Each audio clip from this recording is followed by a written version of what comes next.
to Mark Gibson Shumaris channel. Accountant with designations CPA, MBA, CMA, ACPA, ASA, Australia. Enjoy learning! Okay, so good morning, class, and welcome to your financial accounting and reporting class. So today we'll discuss about the inventory. Okay, so let's first try to define inventory. No? So number one, inventory are held for sale in the ordinary course of business. So these are our finished goods. In the process of production for such sale, or simply our work in process, materials or supplies to be consumed in the production process or in the rendering of services, or simply these are our raw materials in the factory supplies inventory. So as you can see, class, the way we define the inventory is also um, in relation to the different types of inventories that we are already familiar of. Now, in terms of the ownership of inventory, these are, let's say these are the guides, no? So, in order for you to determine whether to record the inventory as part of your asset or not. So, number one, an entity has the title to the goods when goods are owned and on hand. So, I think that's self-explanatory, no? So, when the merchandise um, is owned by the entity and it's on hand, then we should record it as part of our inventory or part of the asset line. Goods in transit and sold FOB destination. So when we say FOB, freight on board destination. No? So but take note, class, na pag sinabi nating FOB destination, the ownership is transferred when the buyer receive the merchandise. So tandaan niyo na kasi there's a difference here, no, in bullet number 3, goods in transit and purchased FOB shipping point. Tandaan, if it's FOB shipping point, then the transfer of ownership happens as soon as the carrier pick pick up the merchandise, no? So imagine, no, in transit pa lang, pero if you purchase it FOB shipping point, then you become the owner of the inventory, even if it's in transit pa lang. No? So soon as it left or soon as it has been picked up by the carrier, then the ownership is being transferred to the entity. No? And number 4, goods out on consignment. So class, when we say goods are out on consignment, so meaning there's a consignor consignee relationship, no? So if you're just putting merchandise in another location, then the ownership remains with you. No? All right. Next, goods in the hands of salesmen or agents. So again, of course, no, kung lalo na kung if it's say merchandise that say for example, no, tobacco products, while these tobacco products are probably in the hands of the salesmen or agents, still it remains part of your inventory account. And finally, goods held by customers on approval or trial. So tandaan, class, since this is still being approved or under trial or experiment, no? So these goods are still part of your inventory, no? So soon as say for example, in relation to this trial or approval subject to the customer, and then later on they decided to keep it, so there's already sales involved, no? So that's the ownership of inventory. Now, let's talk about the different freight terms. No, earlier we've discussed about the difference between FOB shipping point and of FOB destination. But who is responsible for the freight? no? So say if it's FOB shipping point, the responsibility is with the buyer. And if it's FOB destination, the responsibility lies with the seller. Now, while the actual payment of the freight, so ito yung parang shipping fee, no? Was paid, but it doesn't really follow that the responsibility lies with that person who paid it. No? So for example, freight prepaid. So sabi natin, it's the seller. If it's a freight collect, then it's the buyer. No? So we have a number of problems, no, to go through this concept. No? So hopefully towards the end of our discussion, you'll be familiar with the use of FOB shipping point and FOB destination. No? So while we are on this part of the discussion, no? So FOB shipping point can also be, I mean, this is also synonymous to FOB seller. No? So wag magpapalito. When the problem speaks about FOB seller, so it denotes the same with FOB shipping point. No? And tandaan ulit, if it's FOB shipping point, the ownership is transferred as soon as the carrier picks up the merchandise. And again, if it's FOB destination or FOB buyer, the ownership is transferred when the buyer receive the merchandise. So, hindi porke in transit na yon, pag FOB destination, tandaan, the ownership will only be transferred upon receipt of the buyer of the merchandise. All right.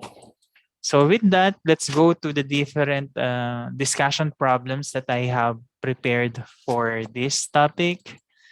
So discussion problem 1, what amount should be reported as inventory on December 31, 2021? Again, this is a test of ownership, no? So do we own this part of inventory? Yes or no? Parang ganun ang test natin dyan. No? So let's go through discussion problem 1. An entity reported inventory on December 31, 2021 at 6 million pesos based on a physical count of goods price cost and before any necessary year-end adjustments relating to the following. So again, there was a physical count done at December 31, 2021. So the inventory reported at that time was at 6 million pesos. Ngayon, hindi pa daw nagkakaroon ng adjustment based on these 3 bullet points. No? So number 1, excluded from the physical count were goods billed to a customer, FOB shipping point. O, tandaan, no? Pag FOB shipping point, natatransfer lang ang ownership once it has been picked up by the carrier. So, kailan ba na-pick up ng carrier? No? So, basahin pa ulit natin. These goods had a cost of 200,000 and were picked up by the carrier on January 15, 2022. So, later, ang pag-usapan natin yan. Bullet number 2, goods shipped to a customer FOB shipping point on December 31, 2021, which are being held for the customer to call at the customer's convenience with a cost of 300,000 pesos were included in the count. Okay? Goods with invoice cost of 400,000 shipped FOB seller. O ito na. Sabi natin, di ba, pag FOB seller, this is synonymous to FOB shipping point. On December 31, 2021, from a vendor were received on January 15, 2022. So what amount should be reported as?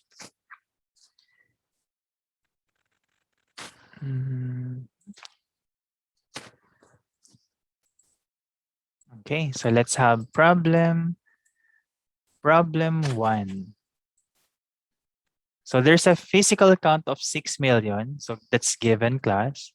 Ngayon pag-usapan natin yung adjusting entries, no? Adjusting mga events, no, that we have to adjust at year end. So number 1, excluded from the physical count where goods billed to a customer, FOB shipping point. So ulitin natin ha. If it's FOB shipping point, the ownership is only transferred upon collection or upon pick up by the carrier. No? So kailan ba pinick up ng carrier? January 15. So ang tanong, at December 31, sino pa yung owner nung merchandise? Is it the entity or the buyer?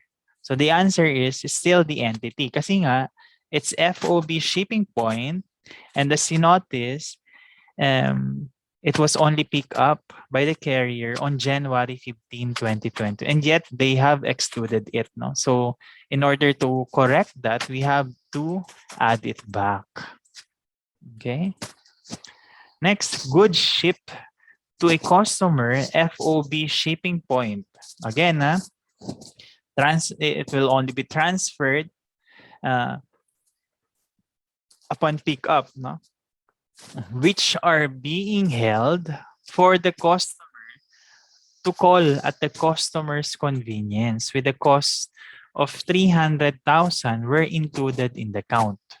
So ito class, while this is shipping point, there's also a mention about which are being held for the customer to call at the customer's convenience. So therefore, with regards to that phrase, we can assume that this has already been shipped out. So in that case, the ownership was already transferred to the customer. No? So we have to exclude that. Okay. And then finally, goods with invoice cost of 400,000 shipped FOB seller. Again, if it's FOB seller, this is FOB shipping point on December 31, 2021 from a vendor were received on January 15, 2022. So ang question agad natin, di ba? Pag FOB seller, FOB shipping point yan, kailan ba na-ship? So it was shipped December 31, 2021. Therefore, the ownership was already transferred to the entity. Kasi nga, di ba? Ulitin ko yun na if it's FOB shipping point, the transfer of ownership happens as soon as the carrier picks up the merchandise. No? So in this case, it was shipped already, no?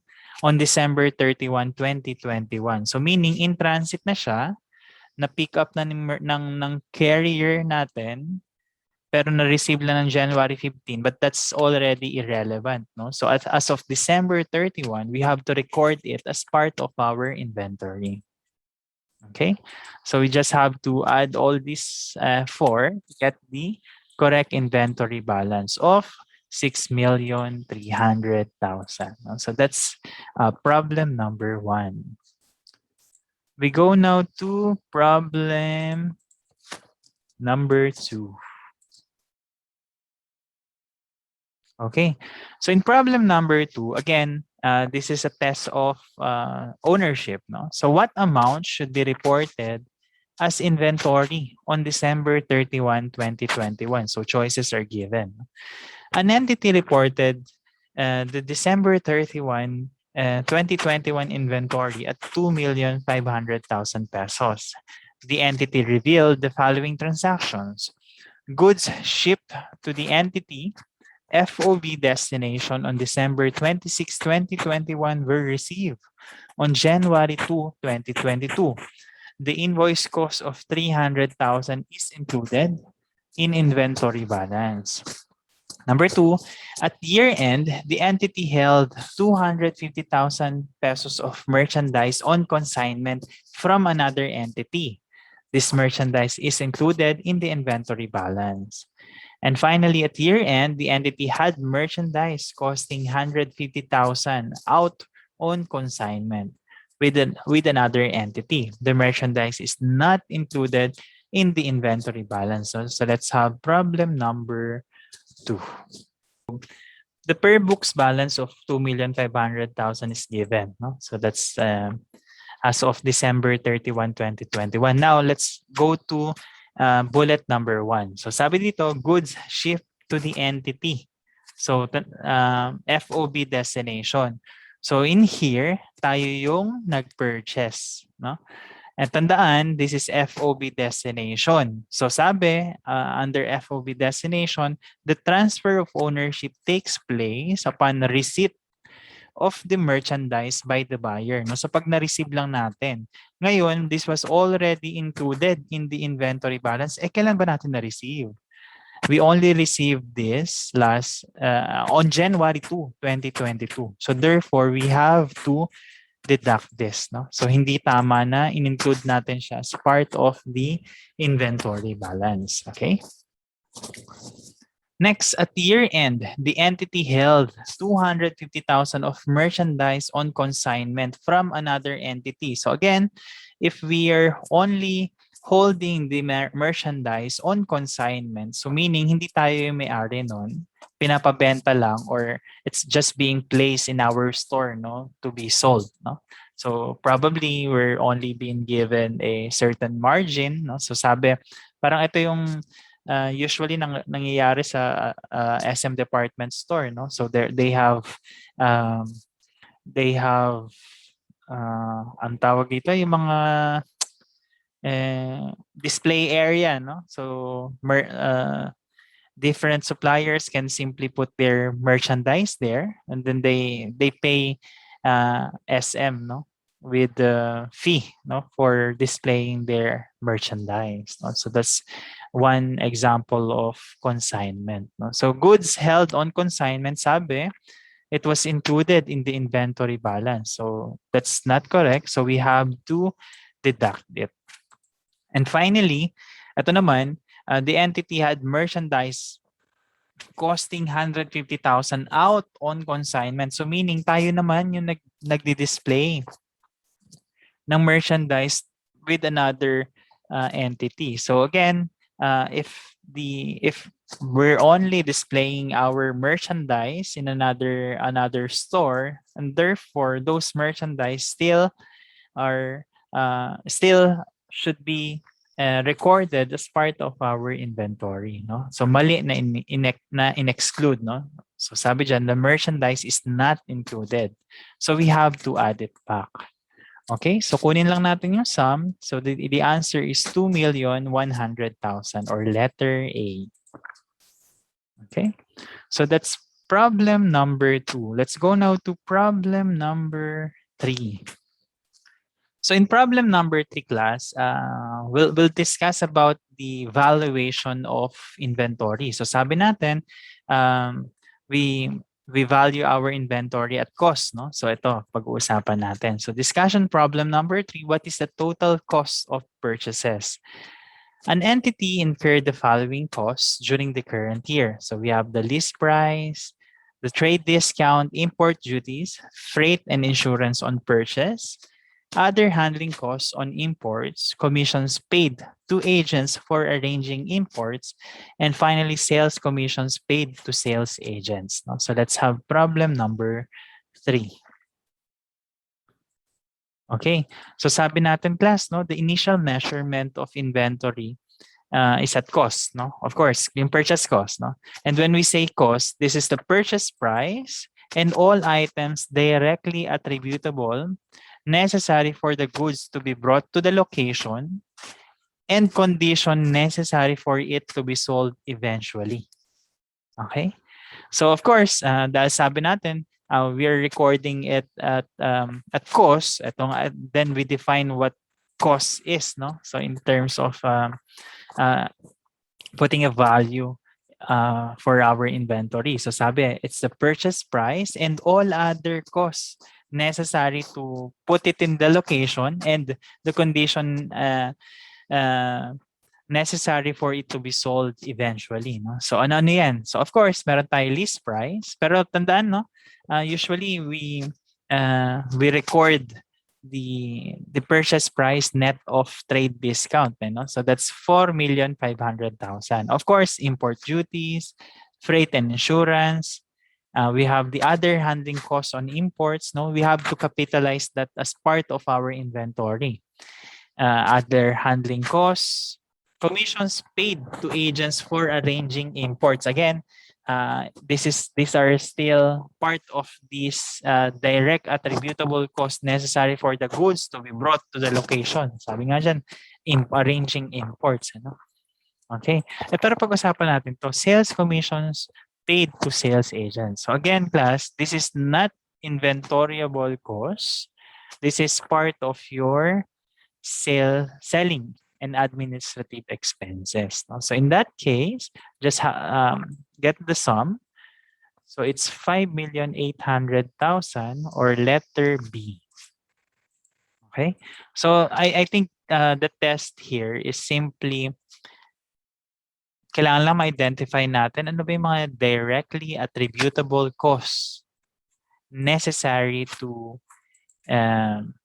necessary for the goods to be brought to the location. So simply, lahat ng costs to be incurred from point A to point B. No? So ikaw si point B. So lahat ng costs to be incurred from point A to point B, lahat yon dapat makakapitalize natin as part of our inventory cost.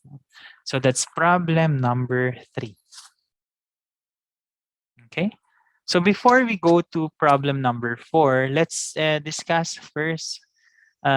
Syempre, di ba kanina pinag-usapan natin how to record inventory. Sabi natin, we record inventory initially at cost. No? So pag-usapan natin ano yung at cost. Sabi natin, it's a purchase price and all other directly attributable expenses or costs necessary to put the merchandise to the location and at the same time at the condition that can be sold eventually. No? So ngayon there are two methods involved. No? So number 1, gross method.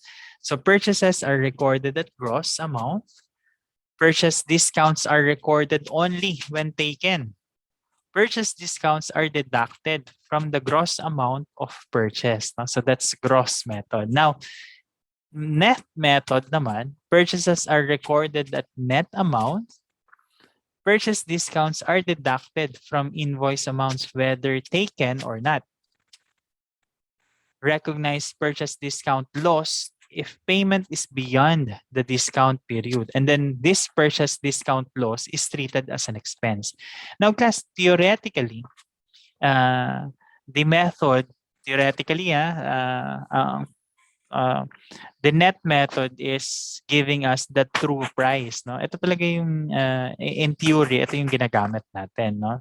Again, if the problem asked us to identify the inventory cost based on gross method, then we'll use gross method. No? But if the problem is silent, of course, sabi nga natin, theoretically speaking, net method is the one applicable. No?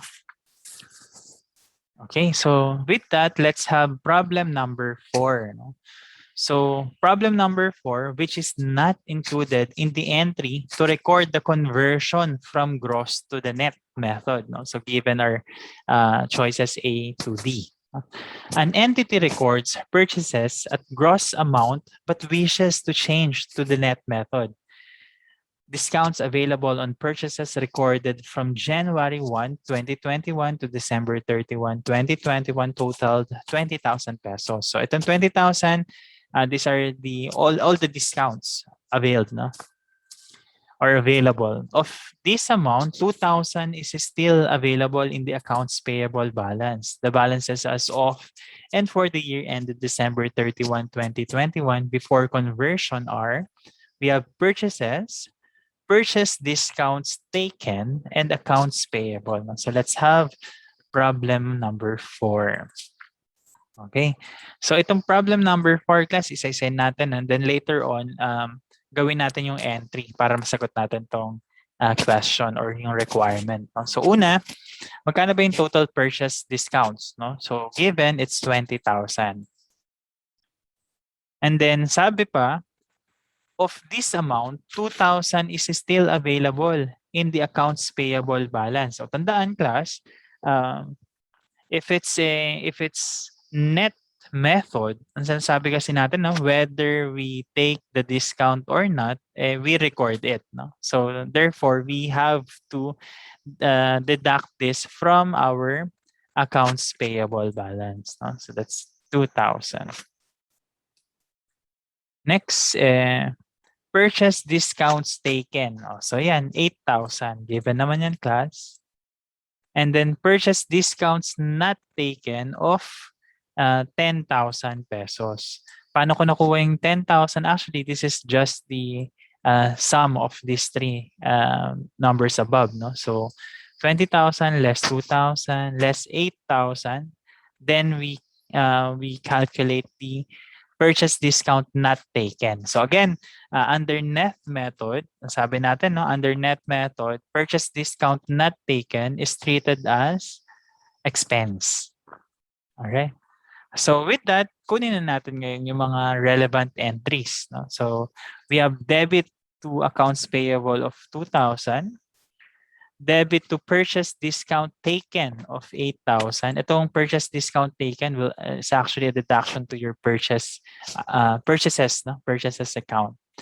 And then purchase discount not taken of 10,000. Again, this purchase discount not taken will be treated as an expense, no, in your income statement. And then of course, credit to purchases of 20,000. Kasi initially, this total discounts, no?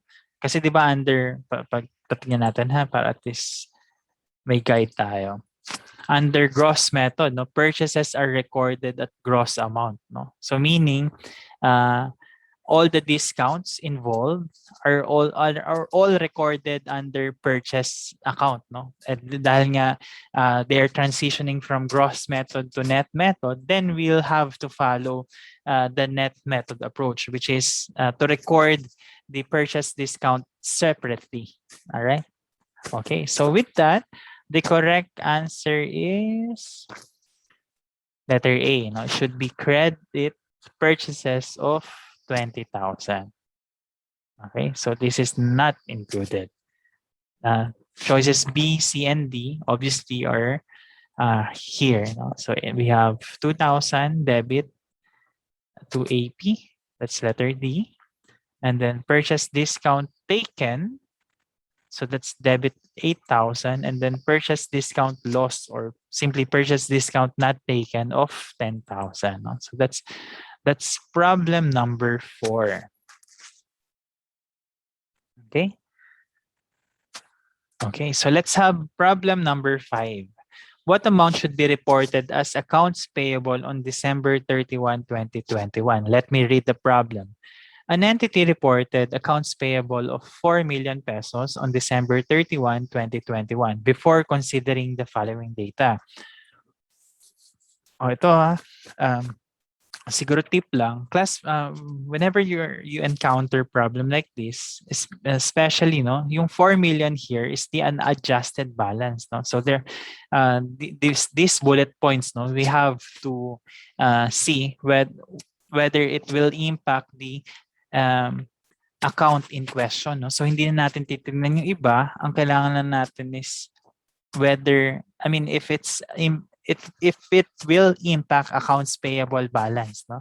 Kasi for sure there will be other transactions involved. No? So kaya nga nakita niyo approach, the approach is to read the requirement first before we proceed with the problem itself. No? Kasi nga what we don't want to happen is to overanalyze things. No? Kaya doon lang tayo sa mga transactions that will have impact to the account in question. So in this case, accounts payable. No? So let's have problem number 5. Okay, so problem number 5, goods shipped to the entity on December 31, 2021, FOB shipping point. So ulitin natin na, pag FOB shipping point, the ownership is already transferred, will only be transferred upon pick up of the carrier. No? So once it was picked up by the carrier, then the ownership will also be transferred. No? So pag-usapan natin to. Goods shipped to the entity on December 31, 2021 FOB shipping point were lost in transit. The invoice cost of 100,000 was not recorded. O ito class I highlighted this. Pero syempre, in the actual board exam or in your quizzes, it won't be highlighted. No? Gusto ko lang since we're simply uh, we're testing the theoretical part. So I'd like to also put emphasis on these words. No? So like, this was not recorded. No? So FOB shipping point, tayo yung bumili. And again, ang understanding natin, if it's FOB shipping point, the ownership is being transferred upon pick up by the carrier. No? So kailan na pick up? December 31. FOB shipping point nawala. No? And at the same time, sinabi rin dito, hindi daw natin na-record. So, we should record it, pero this time, instead of recording it as a merchandise, we record it as part of loss. So, debit loss, credit accounts payable for 100,000. No? On January 15, 2022, the entity filed a 100,000 claim against the common carrier. Again, since we're only talking about December 31, 2021, so we can exclude this in our analysis. Okay, so now bullet number 2, on December 31, 2021, a vendor authorized the entity to return for full credit goods shipped and billed at 150,000 on December 15, 2021. The returned goods were shipped by the entity on December 31, 2021. A 150,000 credit memo was received and recorded by the entity on January 15, 2022. So ito class, basically, there's a return. No? So, bumili tayo, and we'd like to return it, no, for some reasons. No? So since at December 31, 2021, there's already an authorization. So we can record it as early as December 15. No? Vendor authorized the entity to return for full credit ship billed at 150,000 on December 15, 20. The authorization was given at December 31, 2021. So it's debit accounts payable and credit purchase return for 150,000. No? Again, hindi importante kung na-receive na ang credit memo, so long as you have the authorization. You have been authorized to, parang binigyan ka na kasi ng authority to return. No? So wala nang problema. You can already record the transaction. Bullet number 3, on December 31, 2021, the entity had a 500,000 debit balance in accounts payable. So ito pa lang, no? Of course, at this stage, alam nyo na yung normal side na accounts payable. Accounts payable is current liability. So ang normal side is a credit. So parang question na agad, no? Bakit may debit balance accounts payable? No? So from there pa lang, dapat nagtatanong ka na, or you have to analyze it. No? So sige, basahin pa natin. So debit balance of 500,000 accounts payable to a supplier resulting from an advance payment for goods to be manufactured to the entity's specification. Ayun naman pala.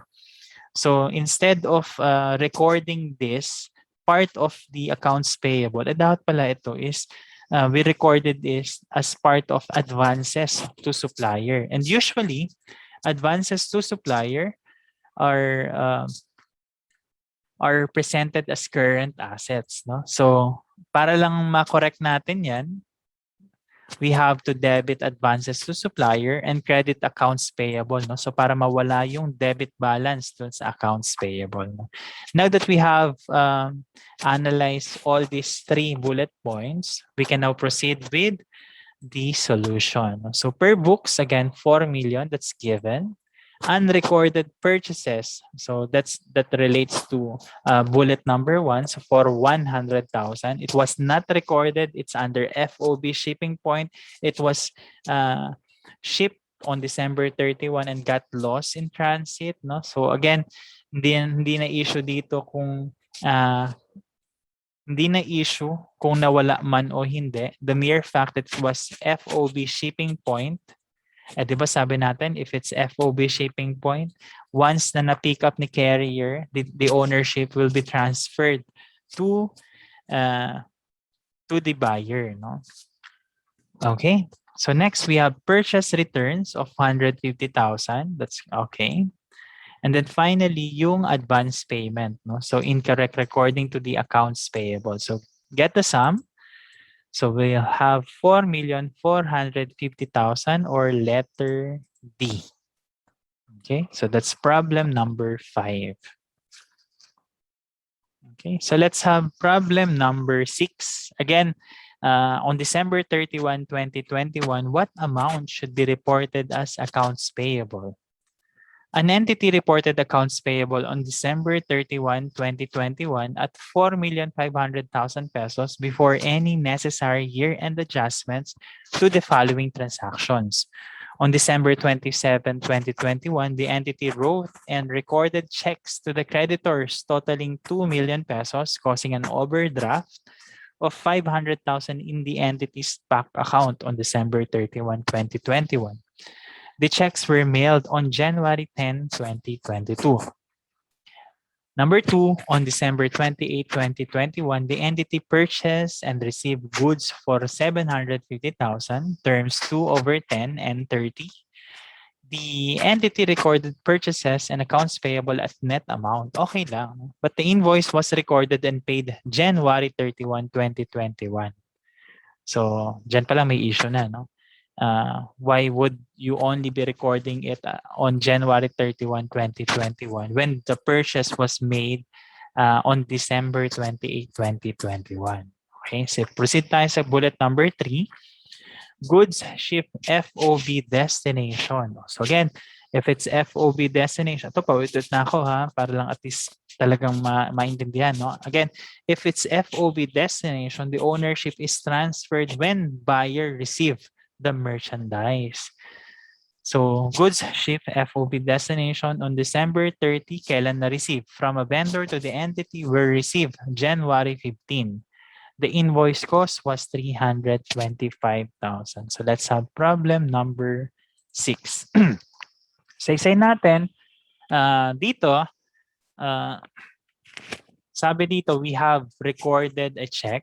We have wrote a check and recorded the check totaling 2 million on December 27, 2021. So tandaan, these are year-end adjustments, no? Hindi pa kasama dun sa 4,500,000. So therefore, we have to record this. No?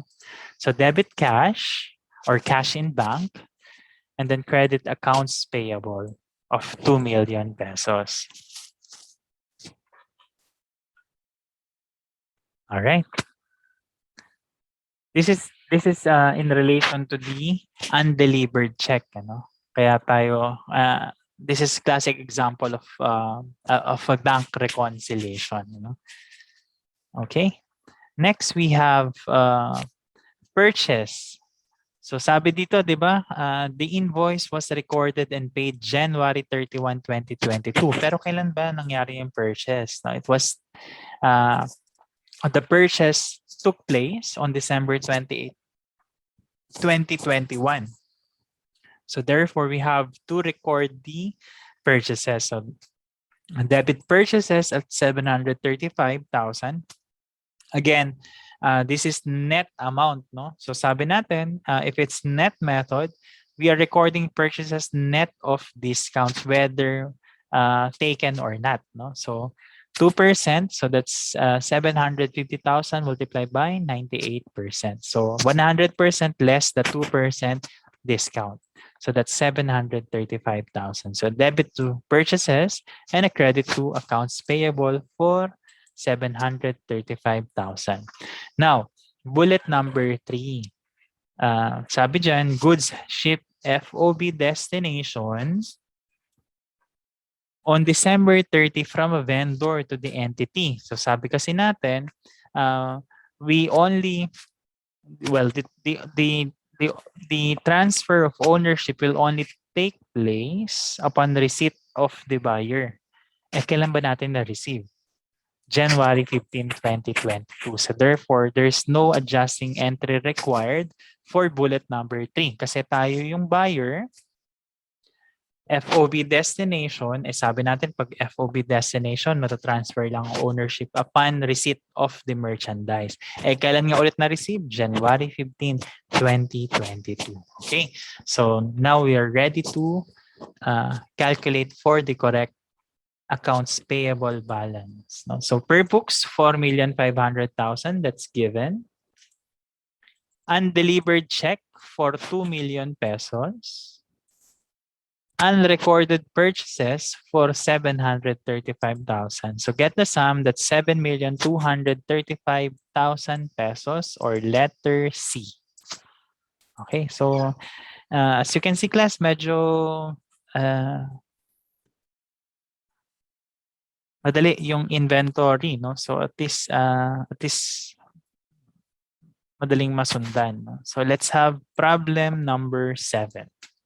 Okay.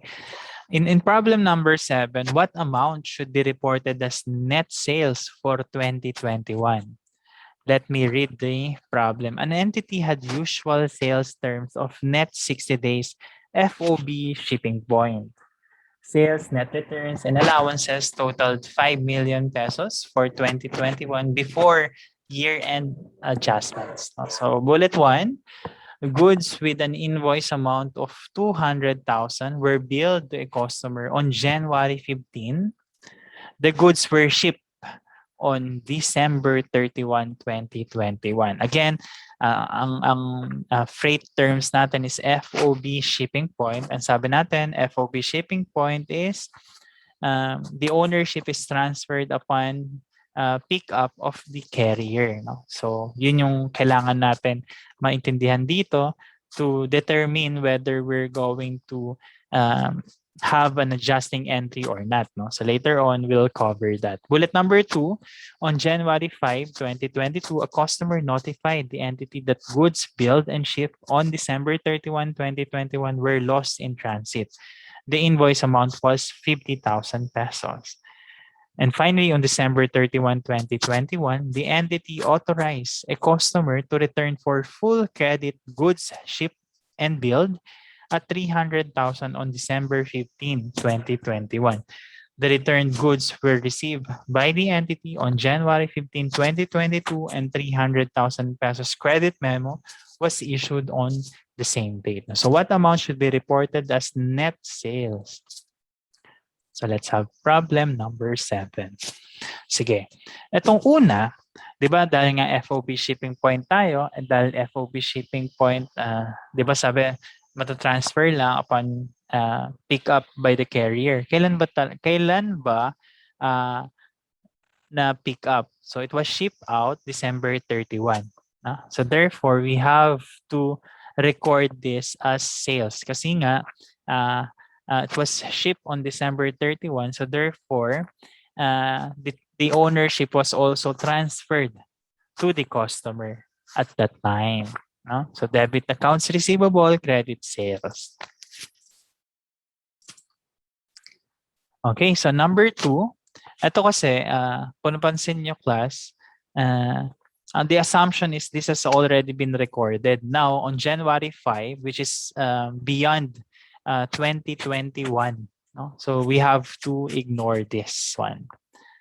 On December 31, 2021, the entity authorized a customer to return for full credit goods shipped and billed at at 300,000 on December 15. So again, class, no, gaya ng purchase kanina, now this is on a sales transaction. Since there's already authorization given to the customer to return, so parang na-validate na, no? So na-prove talaga na probably there's a defect, or sabihin lang natin na not in good quality, kaya we authorize return. No? So in that case, we have to record debit to sales, returns, and allowances for 300,000 and credit accounts receivable. No? Okay, so now we're ready to calculate for the net sales for the adjusted balance of net sales for 2021. So per books, we have 5 million that's given. Then we have the unrecorded sales of 200,000. And finally, we have sales returns of 300,000. So get the sum. So that's 4,900,000 or letter B. Okay. Okay, so that ends our discussion on inventory. So watch out for the session on the other topics on inventory. No? So thank you for listening. Stay safe and goodbye.